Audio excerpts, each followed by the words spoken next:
বন্ধুরা কিছুদিন থেকে রোদ আর বৃষ্টি মিলে যেন একপালা গান জুড়ে বসেছে। দুদিন বৃষ্টি তো দুদিন খাটিয়ে রোদ। তো আজকেও কিন্তু সকাল থেকে প্রচণ্ড বৃষ্টি ছিল, তারপর আবার স্কুল টাইমটায় বৃষ্টি অনেকটাই কমে গিয়েছিল। তো আমি সকাল সকাল সমস্ত কাজবাজ সেরে তারপর কিন্তু মাছ এনে দিয়েছিল, মাছ দিয়ে ঝোল আর চচ্চড়ি করে নিয়েছিলাম। তারপর বেরিয়ে পড়েছিলাম স্কুলে যাওয়ার জন্য। তো প্রথমে মেয়েকে স্কুলে দিয়ে তারপর চলে গেলাম আমি আমার স্কুলে। তো তোমরা কি বুঝতে পারছো? আসলে যারা আমার আগের ভিডিওগুলো দেখোনি তারা বুঝতে পারবে না। তো বন্ধুরা আমি কিন্তু স্কুলে আবার ঢুকেছি, কিন্তু পড়াশোনা করার জন্য না, এখন আমি ঢুকেছি সেলাই শেখার জন্য। তো এই যে দেখো বন্ধুরা, এটা হচ্ছে আমার সেলাইয়ের ক্লাস। আর যারা আগের ভিডিওগুলো দেখেছো তাদেরকেও বলেছিলাম আমি ভালোভাবে আগে কিছুই শেয়ার করতে পারিনি। তো এই যে দেখো আমি সেলাই ক্লাসে চলে এসে কিন্তু নিজে টুকটাক সেলাইগুলো করে নিয়েছি।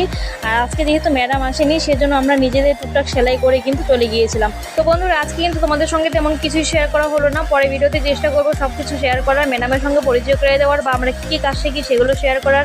তো আজকের মতো এই পর্যন্ত। ভিডিওটি ভালো লাগে লাইক কমেন্ট শেয়ার করে দিও আর সাবস্ক্রাইব করে পাশে থেকে